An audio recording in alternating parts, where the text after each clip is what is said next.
So you know how sometimes you just want to cut through all the noise and get right to the heart of a story?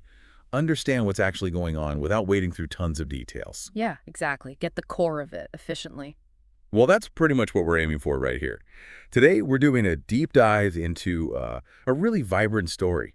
It's got music, celebrity, culture. It's the recent traditional wedding of Juma Jux, the Tanzanian music star. Right, to Priscilla Ojo. And she's the daughter of Nigerian actress Iyabo Ojo. So already interesting connections there. And what really jumps out, I think, is how Jux marked this moment, this really personal event. He released a brand new song. God design. Specifically for the wedding day. Yeah, specifically for it. It's this fascinating mix of his personal life and, well, his art. Absolutely. And, for people who follow JoJo's, this isn't totally out of the blue. He's done something similar before, right? That's true.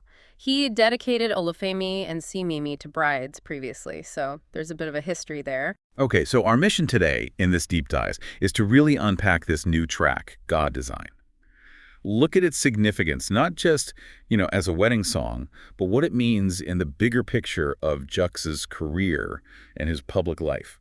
And we've got some good sources to draw from. There's a Bellanija report. His Wikipedia page is helpful. Mdundo has a biography. His Boomplay Music page, too, an article from Apple's Byte magazine, and even, interestingly, a piece looking at African menswear brands, which ties into his other ventures. So quite a range. Okay, so let's kick off with God Design itself. The Bellanija piece really emphasizes how intentional the release was. Yeah, it wasn't just dropped sort of vaguely around the wedding. No, it came out on the traditional wedding day, April 18th, 2025. That specific timing, it says a lot. And it's actually part of something bigger. Yeah, a whole 7-track EP. It's called A Day to Remember. A Day to Remember. Okay. And Jux himself apparently described it as, and I thought this was a great line, the soundtrack to our love story. Wow, okay. That's pretty romantic. He's literally composing the score for this moment in his life. Exactly. And if you look at the lyrics, Bellanija points them out, you can see how personal they are, how fitting for a wedding. Like what?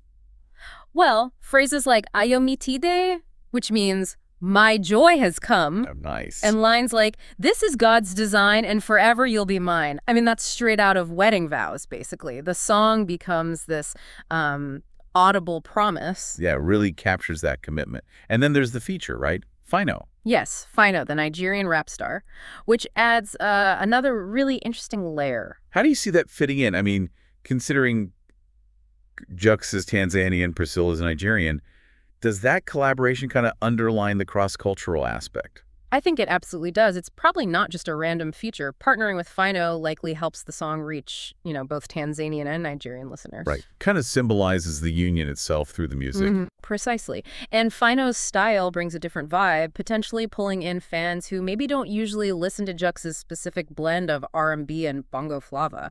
It feels strategic, but also meaningful. Yeah. And then there's that prayer at the end from Priscilla's mother, Iyabo Ojo. Oh, wow. That adds such a unique, really heartfelt touch, makes it very personal, very memorable. Definitely. Okay, so to really get why this musical gesture is significant, we probably need a bit more context on Juma Jux himself, the artist. Sure. So his Wikipedia page gives the basics. Full name, Juma Musa Mokambala. Okay. Born in Dar es Salaam, Tanzania, September 1st, 1989.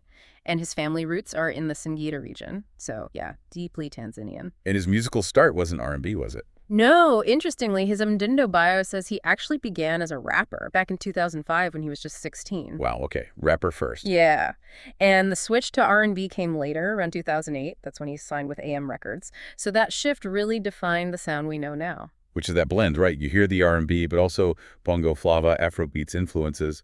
Exactly, and his Boomplay profile lists quite a few hits that show that range. Songs like Enjoy, Nita Subiri, Fashion Killers. Sugwa, Jew, Nita Biti. Yeah, it's a solid catalog. Definitely, and he seems to collaborate a lot. Yeah, Wikipedia mentions quite a few big names. Diamond Platinums, obviously. Vanessa Mdee. Joe McKinney, Zuchu, Gyaki from Ghana, BM from Saudi Soul, Mario. That really speaks to his position in the sort of East African Music Network. He's connected. And he's got the accolades, too. That Kili Music Award back in 2015 for Nita Subiri Best R&B Song. Right. and the Zanzibar International Film Festival Award in 2017 for the Utanua video. Plus, AFRIMA nominations in 2018 and 2019, performing on Coke Studio Africa in 2019, it shows he's not just popular, but critically recognized, too. Yeah, his craft is acknowledged. No, it hasn't all been smooth sailing. We should probably mention that. Okay. Well, Wikipedia notes the controversy over his song Uzuri Wako in 2018. It got banned for being supposedly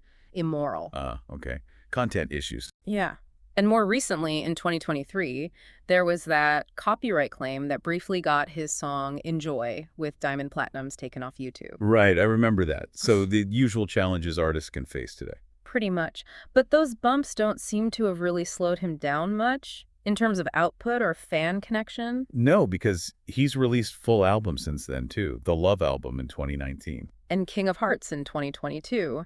Boomplay shows the Love album did really well with streaming numbers. And King of Hearts had some big collabs, too. So yeah, he's consistently putting out major projects. Each one feels like a statement. So let's shift focus a bit to his personal life, specifically this relationship with Priscilla Ojo. Apple's Byte magazine touches on this. And there's bound to be extra interest there, right? Because Priscilla's mother is so well known in Nigeria. Exactly. It's not just two people getting married. It's the daughter of a Nollywood star and a major Tanzanian musician. That merging of public profiles across cultures is definitely part of the story. And Jux's relationships have been in the spotlight before. Wikipedia mentions his past relationship with Vanessa Mdee, another big Tanzanian artist.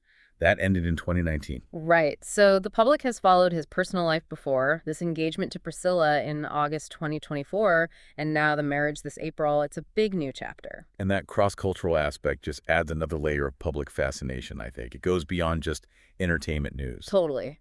But what's also interesting about Jux, and something both Wikipedia and Boomplay mention, is that he's not just about music. The fashion brand, African Boy. Exactly. Launched in 2018. And it doesn't sound like just, merch on the side. No, it seems like he's quite involved, like curating, designing. Yeah. Yeah. And apparently, according to Wikipedia citing Nairobi News, he got a production deal in 2019 that made the brand available more widely across East Africa. Okay, so scaling it up. And there were plans mentioned for expanding into Kenya, too. It really shows he has this entrepreneurial side, this business drive, alongside the music. Growing a whole brand identity.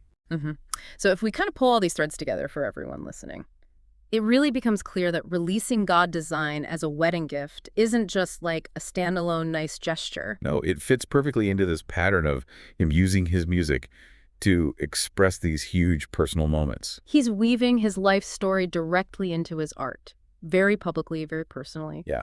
And thinking about those earlier songs he dedicated to God Design just reinforces that image, doesn't it? Yeah. The romantic artist figure in East Africa. Definitely. And now, through marrying Priscilla and that collab with Fino on the track, he's building these connections to Nigeria, reaching a wider audience. It's expanding his world artistically and personally.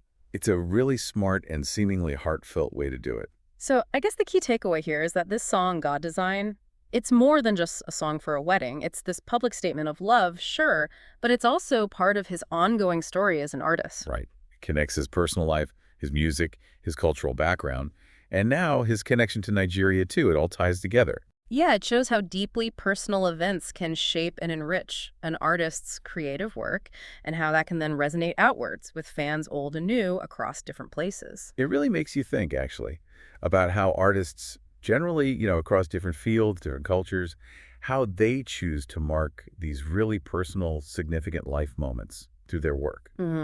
What does that reveal about that line between their public persona and their private self? Exactly. Maybe, you could think about other times musicians have dedicated songs to people they love. Why do those specific songs sometimes connect so strongly with so many other people? It's an interesting thought, that intersection of the deeply personal and the widely relatable. Definitely something to chew on.